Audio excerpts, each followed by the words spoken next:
Good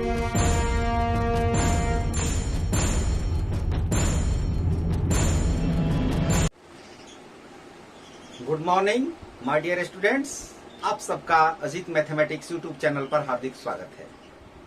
आज हम लोग रसायन विज्ञान के अंतर्गत पदार्थ के अंतर्गत ठोस के गुणों के बारे में, द्रव के गुणों के बारे में और गैस के गुणों के बारे में जानकारी प्राप्त करेंगे।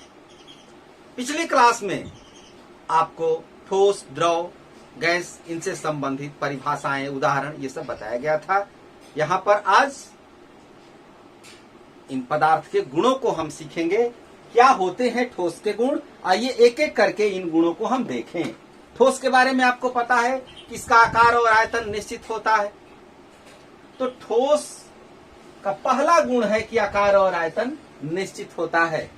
दूसरा, इसको अधिक दबाया नहीं जा सकता है। जैसे मान लीजिए कि लकड़ी है, लकड़ी की कोई वस्तु है या यही पेन है, आप इसको दबाइए, हाथ से दबाने का प्रयास कीजिए, इसको दबाने का प्रयास कीजिए, नहीं दबता है।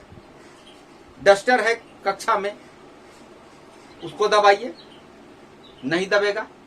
घर में कोई वस्तु है, ठोस वस्तु, यानी जिस वस्तु को आप न दबा सके, जैसे पत्थर है, नहीं दबा सकते हैं, तो नहीं दबाया जा सकता है। ठोस को दबा सकते हैं, थोड़ा दबा सकते हैं। बल लगाने पर इसमें भी थोड़ा सा संपीड़न होता है, जो कि दिखाई नहीं देता है, जिसका अनुभव नहीं कर पाते हैं।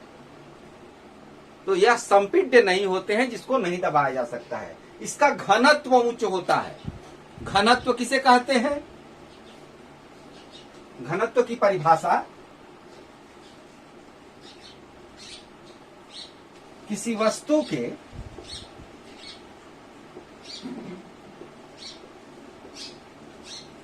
इकाई आयतन के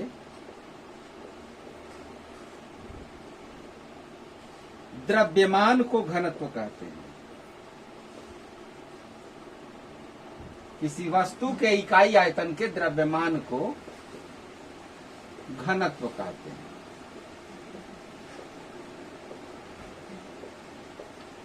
ये घनत्व है। इसको जरा हम किसी वस्तु के इकाई आयतन के द्रव्यमान को घनत्व कहते हैं। D is equal to M upon V. D होता है डेंसिटी, घनत्व, एम मास, यानी घनत्व बराबर द्रव्यमान बटा में आयतन।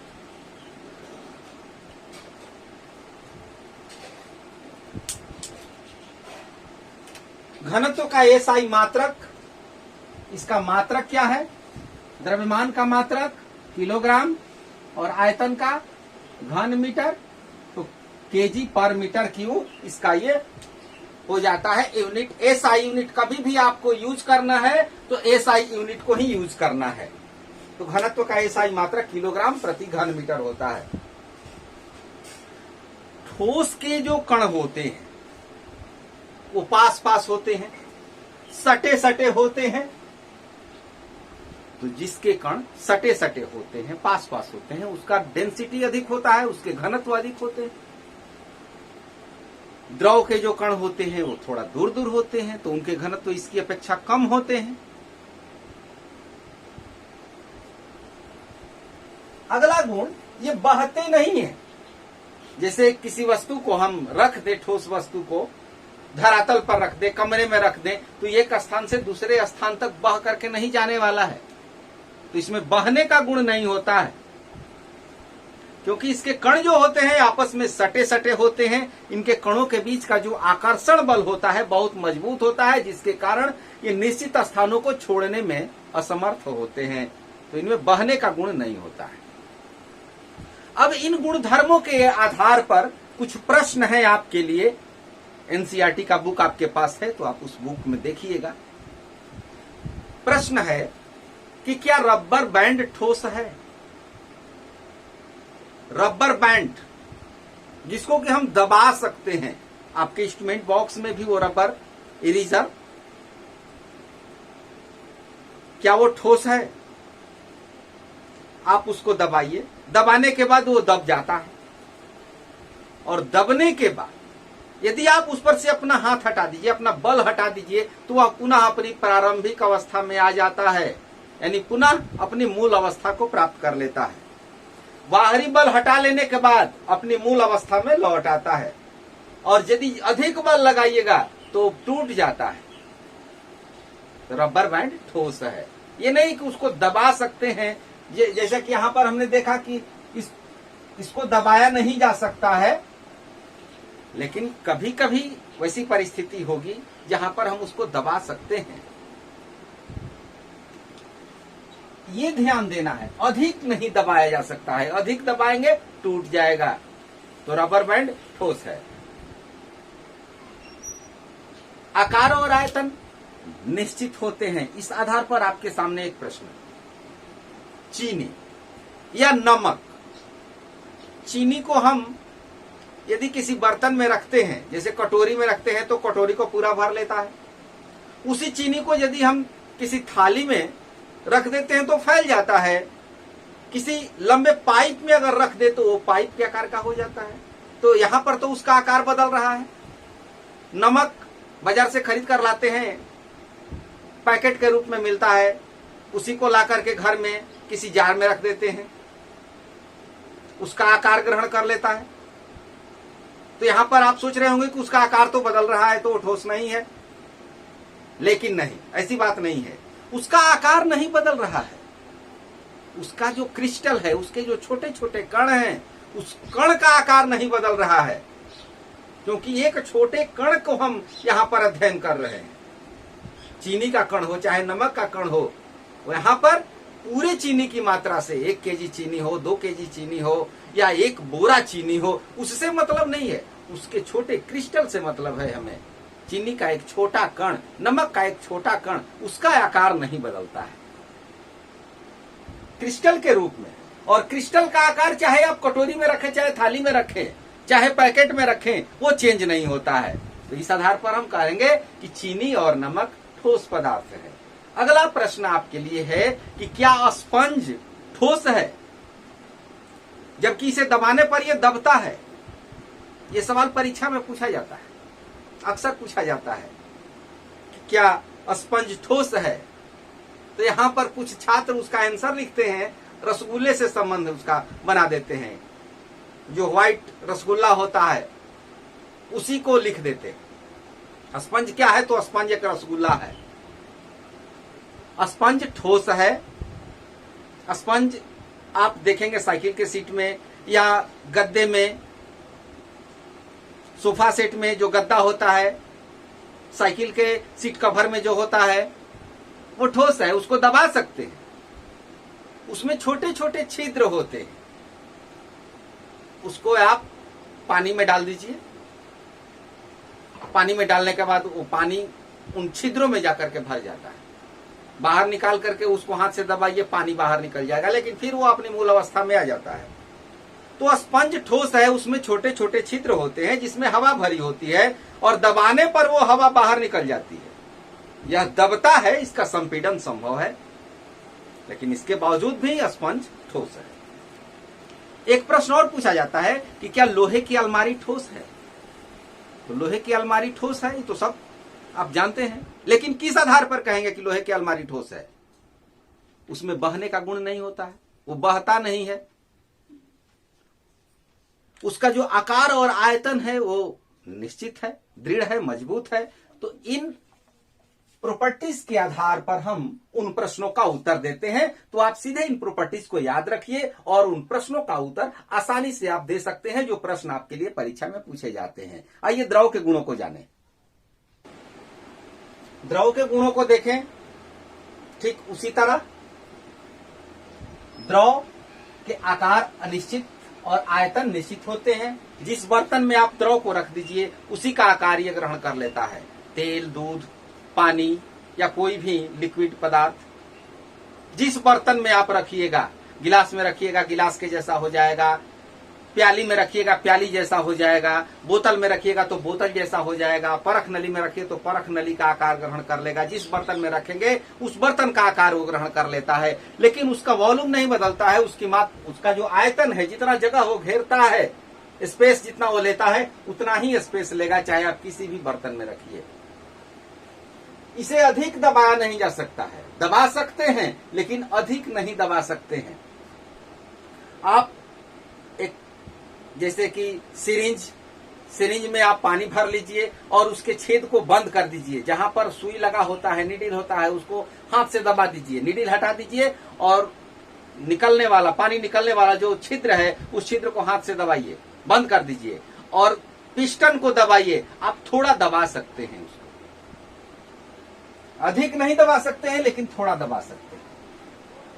यानी द्रव को अधिक नहीं दबाया जा सकता है। द्रव का जो घनत्व होता है ठोस से कम होता है। इसके जो कण हैं वो थोड़ा दूर दूर होते हैं। ठोस की अपेक्षा द्रव के कण दूर दूर होते हैं। इनके कणों के बीच का आकर्षण बल उतना मजबूत नहीं होता है जितना ठोस के कणों के बीच का होता है। ये आसानी से बहते हैं, बहने का गुण इनमें है। आप किसी ढालवे स्थान पर इसको रख दीजिए, कमरे में यदि जल गिर जाए तो तुरंत फैल जाता है, यानी इसमें बहने का गुण होता है। गर्म करने पर भी इसके जो कण होते हैं तीव्रता से गति करने लगते हैं। द्रव में बहाव होने के कारण ही इसका आकार बदल जाता है। ये दृढ़ नहीं होते हैं, कठोर नहीं होते हैं, बल्कि ये तरल होते हैं। इनमें एक दूसरे में घुल मिल जाने का भी गुण होता है। जैसे द्रव का द्रव में विलयन हो जाता है। पानी को दूध में मिलाइए, मिल जाता है। पानी में अगर चीनी को मिलाए तो मिल जाता है। ठोस का द्रव में विलयन हो जाता है, द्रव का द्रव में विलयन हो जाता है, गैस का भी द्रव में विलयन हो जाता है। जैसे कि कोई भी आप कोल्ड ड्रिंक का अगर ढक्कन खोलते हैं तो उसमें से गैस निकलता है, उसमें कार्बन डाइऑक्साइड गैस भरी होती है, यानी गैस उसमें विलीन है पहले से। विसरण गुण इनमें पाया जाता है। ये अपने बर्तन को पूर्णतया नहीं भरते हैं। जिस बर्तन में रखिएगा पूरा का पूरा वो नहीं भरते हैं। जैसे कि किसी गिलास में यदि आधा गिलास पानी हो तो फैल करके ऊपर नहीं आएगा, उतना ही रहेगा। तो ये द्रव के गुणधर्म है। द्रव के गुणधर्म के बाद अब हम गैस के गुणधर्मों को जानेंगे। गैस के गुणधर्म, गैस के आकार और आयतन ये दोनों अनिश्चित होते हैं। जिस बर्तन में रख दिया जाए उसी का आकार ग्रहण कर लेता है और उतना ही आयतन वो प्राप्त कर लेता है जितना बर्तन का आयतन है। इसे आसानी से दबा सकते हैं और इसी गुण के कारण एलपीजी गैस का सिलेंडर हम लोगों के घरों तक पहुंच जाता है। उसको संपीड़ित कर दिया जाता है, यानी इसको आसानी से संपीड़ित कर सकते हैं।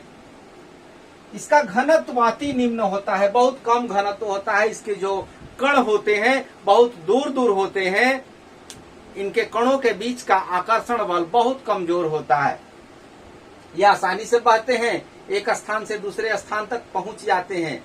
आपने पिछले क्लास में सुना था कि रसोई घर में जो भोजन पकता है उसकी महक बाहर तक आ जाती है।